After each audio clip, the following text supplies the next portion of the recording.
guys, welcome to the channel.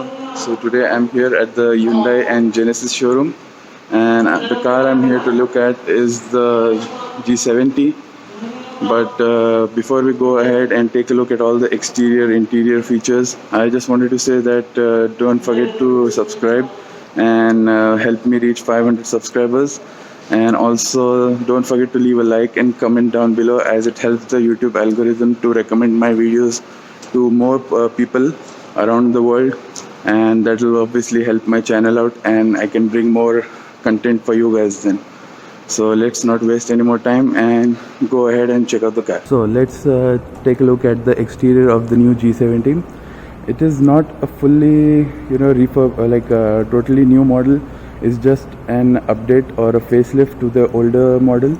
So that's why there are not much changes, but the major changes are over here in the front, and obviously you might have noticed it already. So let's take a look. So first things they have changed is obviously the headlamps. Before it was a single unit that was almost on this side of the car, but now they have pushed the headlight all the way to the corner, and they have this new twin design which also has these parallel lines, because that design is what Genesis is going for its model lineup. You can see I have the other models like the G90, even the GV80 and the G80. All these cars have the same design language now. So that before the G70 obviously had that different design with the headlamp. So now this design brings it in line with the Genesis family and makes it look, and also the fact that the lights are a bit rounded off, it makes it look like the baby Genesis. Then at the front they have this the Crest Grille, like they call it, is obviously the family has that full Crest Grille available everywhere. So over here, before in the previous generation or pre facelift model, grille was just had more straight lines, not these many curves, and because of that it used to look a bit small on the car. But this one, as you can see, it's a bit more wide and goes all the way across the front bumper, and it gives it a nice aggressive look. At the front, they have this sensors that are integrated into the grille. Some people like it, some people don't, but I like the fact that they have this grille, the radar sensors for all the cruise control, lane keeping assist, everything is integrated right over here. And they've also integrated the pattern of the grille inside, which actually looks good. I don't know why people don't like it, but it's a nice design touch. At least it's better than adding it somewhere else and making the car look ugly. Then below we have this vents. Over here it's a bigger vent. You can see the radiators. It's a real vent. Obviously this is just blacked out over here, obviously because they have to control the airflow to some extent, so only the middle part is open. And over here on the side, I'm not sure you can see or not, yep, we have these vents which obviously let the air flow through the side of the car to improve aerodynamic efficiency. And I'm not sure anything else is there in the front. That's all the changes, because the hood and everything is similar to the previous model. I'll show you how the indicators look on the car. So here's the key fob, and I'll show you how the indicators look on this car. So the key fob has 4 functions: lock, unlock. This is to open the tailgate, and this is obviously to open or remotely start the engine. If you are in a colder climate and you want to warm up the engine before you get inside, you can use that. And the indicators are obviously integrated into the parallel lines over here. When I hit unlock, you can see that, and it looks good. Then let's come on to the side. In the side, again, like I said, since this is a facelift model, there are not many changes. The only change they have made is over here. Before it had a vent like this in the shape of a boomerang, but now they have changed that and brought it all the way here. And you can see also their parallel design language is again shown up over here. And this vent is real. It helps to remove the turbulent air inside over here and push it out the side. So obviously this helps, this works in conjunction with the vent on the side over here. Then to the wheels, these ones have the Michelin Pilot Sport 4s, and These are the 19-inch rims with 255 section tires, and these are obviously in black. Also, this car has the Brembo brake system. It's not showing up properly over here, but obviously with the red calipers you can understand that. And I think it looks pretty good because of this white paint and the red calipers and the black wheels. It has a very nice contrast. And since we are already at the front, I think we should check out the engine. So let me just open it up. So here's the engine bay of the G70. So this model over here has the 3.3 liter twin turbo V6. We also have a 2 liter 4-cylinder turbo model over here, but this is the model you want if you like performance, because this model specific engine, actually the 6-cylinder, it makes 373 horsepower and around 500 newton meters of torque, or 510, and it can be paired with rear wheel drive or all wheel drive. And it also comes with a limited slip differential, which you can only get on the 6-cylinder, not on the 4-cylinder.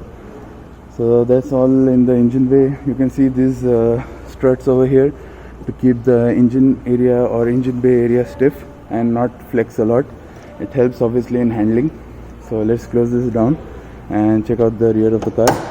So coming to the back of the car, I believe you can understand the least amount of changes are over here, since the only thing they have changed is the headlight or tail light design.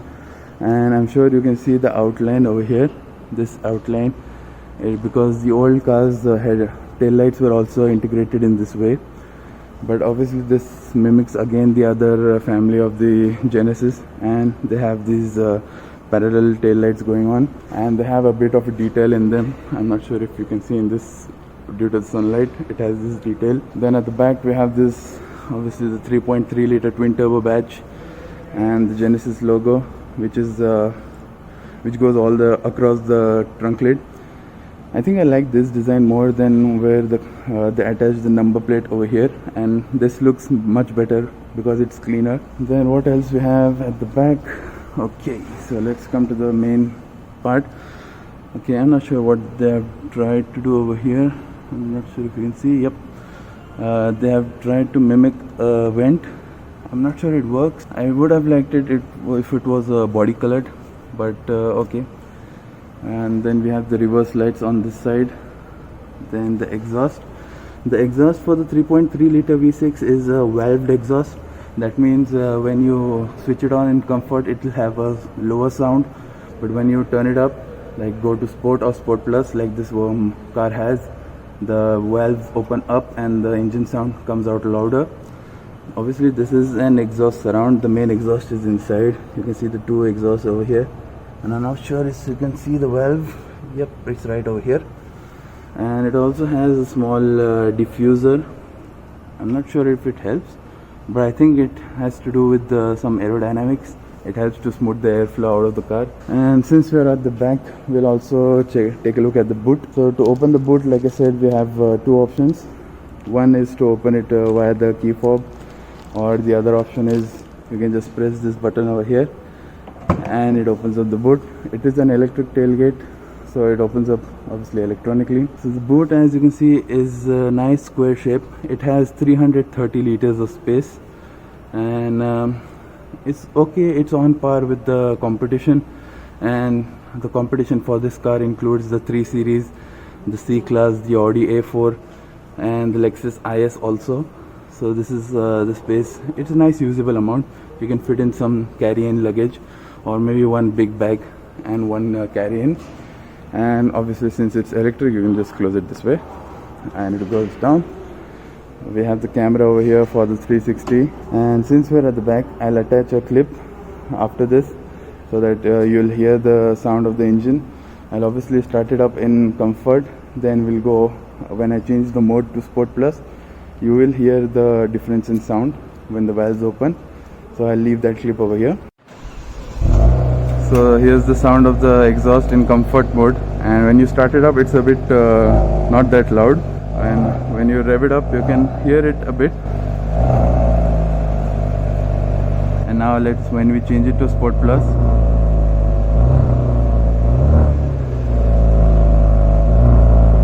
so as you heard that clip, obviously the engine does sound good, but there will be people who will obviously change the exhaust and make it even louder.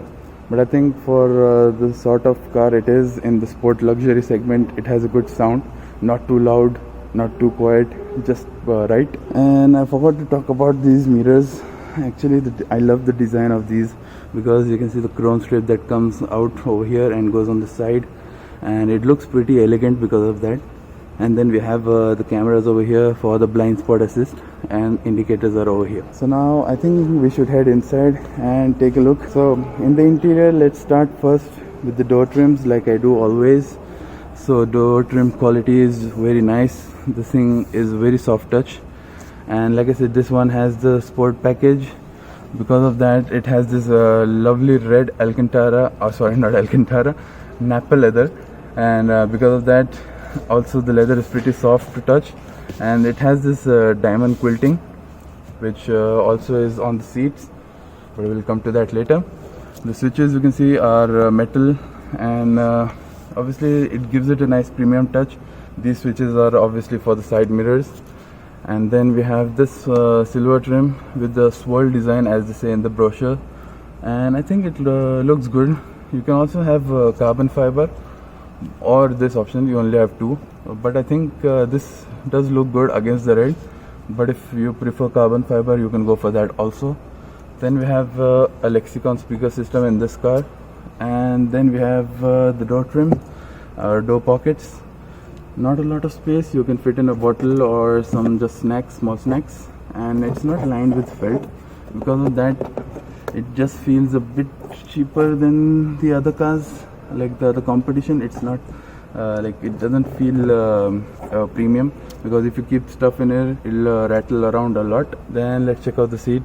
But before that, the sill plates, they have the Genesis logo on them. It is not illuminated. Then let's come to the seat. So these are normal, obviously they are not sport seats, they're just the standard Genesis luxury seats. Then again, like I said, diamond quilting all around. Then we have electric adjustability, obviously. This is for moving the seat back or up. This is for taking it low. Then this is for the backrest.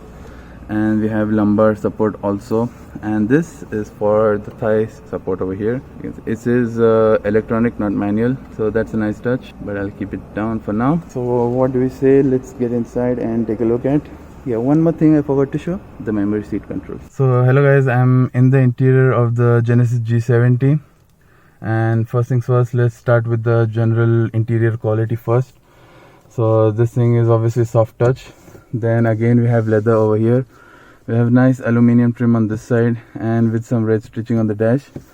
Then, like I said, there are not many changes due to it being a facelift and not a normal car, like not a totally new model. So the only changes in the interior are this incredibly huge digital driver's display, and also this 10.25 inch touchscreen. Before it had a smaller touchscreen, and I think this looks much better because it has this smaller bezels and it looks more modern because of that. The whole center console is slightly shifted towards the driver. Obviously it gives it a more sporty feeling because of that. And the changes I'll show of the interior are mainly obviously just over here, and on this side there are not many changes. So first things, I'll show you the digital driver's display, but it's a bit tough to show you because of the sunlight coming through the window, so sorry. I'll just try to get an angle from here. Yep, this looks better. So okay, so the dials obviously are digital fully, and you can change the views by okay. So for some reason, I don't know why the car's not changing the display, but you have different displays for each, like comfort driving mode, or the sport manner driving mode, or eco, or even to sport plus.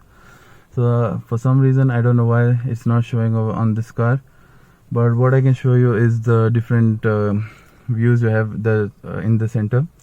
So you have the distance to empty, or range, or how much what the fuel efficiency you're doing, to check that. Then this is for the navigation. This is for the tire pressure and stuff. and back to the gauges that show the oil temperature and what turbo boost is going on and the torque. Also, this part over here is a 3D scanner or iris scanner, I believe. It scans your face continuously so that it knows when you're using the cruise control, it knows you're looking at it or you're not sleeping out, and because of that the car will know when you're attentive or not, and according to that it'll adjust the cruise control while you are driving hands-free. It will sometimes disengage and tell you to hold the steering wheel and beep at you continuously so that you hold the steering wheel and know after that the car will know that you are attentive. Also, this car has an heads-up display. I'm not sure if you can see. Let me just zoom in for some reason. Yep, there it just shows up over there, and that's it. That's the change. Then we have the steering wheel. Obviously it's just similar to the previous generation or pre-facelift car. Then we come to the main 10.25 inch touchscreen. So they have obviously just changed the size of it, and it has a new software, I believe. Then this over here you can see the map, and I think this is a pretty nice and responsive system. Since currently it's a new car, it has this protective film on it, but after removing that it'll obviously feel a bit more responsive. But right now, because of the screen protector, it feels a bit sluggish, but it's good. Then we have phone, radio. Obviously Android Auto and Apple CarPlay come standard in this car. And then you have climate control also over here. It is for, I think, let me just check. Yep, to use all the basic settings for the climate controller over here. Then we have some settings and the user manual if you want to see over there. Then obviously we have in settings different display settings or normal general settings, button settings. There are so many stuff over here. And then we can see the vehicle settings over here. Then obviously this is for all the driver assistance, all that stuff like forward safety if you want that, how much assistance you want. Then this for the drive mode. Then this is for the heads-up display like I mentioned or showed you before. Then this is for the currently this digital cluster. Currently it's saying it has a 3D cluster also. I'm not sure I could see it because of that. Let me just switch that off. I think now it might look a bit better. So let me just go back, and you can also select the theme. Yeah, over here we can change the theme. So one theme is this, which has this bronze finish overall. Then we have this, which was a bit more sporty. Then we have this theme C, like they call it, and it has these blue dials. Sorry, due to the sunlight I can't show it to you properly. Then or you can just link it to the drive modes, and when you change the drive mode it will be according to that. So there are lots of stuff in here. You can change the ambient light, everything else in this car. This is a lot of settings, but if I go and sit ahead and show you all that, the video will become too long. So that's all for now.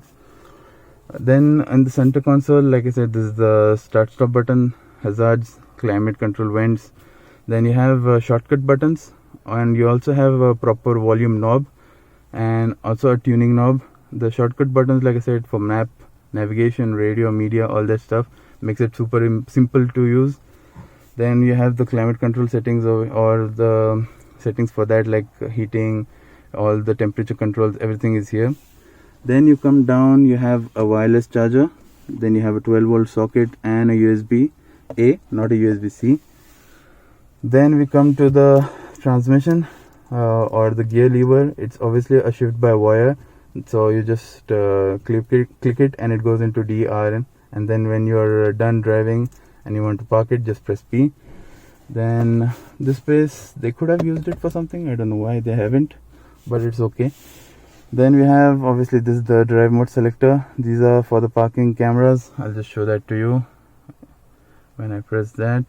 Okay, just for the assistance, I believe. Then this is for the traction control. This is for the auto hold button, and this is, I think, for the parking cameras. Let me just press that. Yep. This is obviously for the rear facing camera. Then this, we get a top down view for the rear. Then we get this view that is for both the rear tires, so that you can line them up perfectly. Then obviously this is a surround view which you get over here. Then we can go back. Let's press that, and we can press that again and go back. One thing I forgot to show you, when you hit the indicators, the blind spot assistance comes in play, and this part shows what's any car if it's behind you. It just makes it easier for you to understand where it is. And again, if you hit that side, the other camera on that side switches on to show you the view on that side. Then, like I said, this is the parking brake, and then over here we have a center console which has a nice amount of storage and a USB-A, not a USB-C. Then in the front passenger stuff, we have buttons over here which obviously help you move the seat forward and the backrest forward or backward, just to make more room for the passenger on this side. And then we have the glove box. Let me just open it up, and it has a decent amount of space, and this one is lined with felt. Unlike the door pockets, this has felt, so whatever you keep inside, they will not rattle around. So let's just close this, and then this is obviously the rear view mirror. They could have made it mirrorless, or bezel-less. It would have looked more premium, but it's acceptable. Then we have the light switches over here. The lights are over here. They are LEDs. These are for the lights on the doors. Then we have a sunglasses holder here. Then this button on this side is obviously for this huge glass sunroof which goes across half the roof, and it actually helps to make this car feel a bit airy. Generally speaking, space inside the driver's seat is good enough. I have okay amount of headroom, not a lot. If I move to this side, my head obviously touches on this side, but when my head is directly below the glass, I have okay headroom and space. Also, when I have adjusted the seat according to my driving position, it's okay. So now let's get out and take a look at the back seat. Okay, to show you the back seat, first things, let's start with the door trim. Again, in the same quality as the fronts and the same design, like the diamond stitching and the window controls. And also we have some small door pockets and the Genesis badge here. But one thing I cannot show you is, I think you can probably understand by seeing this. There's not a lot of space when I am sitting in the front. I am 6'4", and obviously if I am sitting in the driver's seat, nobody can sit behind me because there's literally no space. And then also, generally speaking, that was the complaint with the old generation of the car, that there was not a lot of space in this car at the back seat compared to the competitors. But I think it's okay. So people obviously shorter than 6 feet will be easily fine in this car. And obviously the armrest over here is my favorite style. That means that you have this space for your elbow, and the cup holders are on this side. And generally speaking, that's all I can show in the rear seats. So there's nothing much else to show. So that was the video on the Genesis G70. I just wanted to say the price of this car is 277,000 riyals. I will put a text above in conversions to dollars, just so it will be a bit easier for you to understand. And generally speaking, the car is really good, since I'm a big fan of the Genesis products, especially the Genesis G80. And we'll have to wait. If you want more space at the back, you have an option for waiting for the GV70, which is the SUV version of this car. So obviously that means you'll have to wait a bit, but that's okay. But if you're interested in a car like this, which has sporty handling characteristics with a lot of luxury on the side, I think it's a pretty good car for that. And it competes really well with the BMW 3 Series or C-Class and even the Audi A4, and to some extent even the Lexus IS, I believe. So if you enjoyed this video, guys, don't forget to leave a like and also hit subscribe, and also hit the bell icon so that you'll be notified when I upload new videos. So thanks for watching, guys. Bye bye. See you in the next video.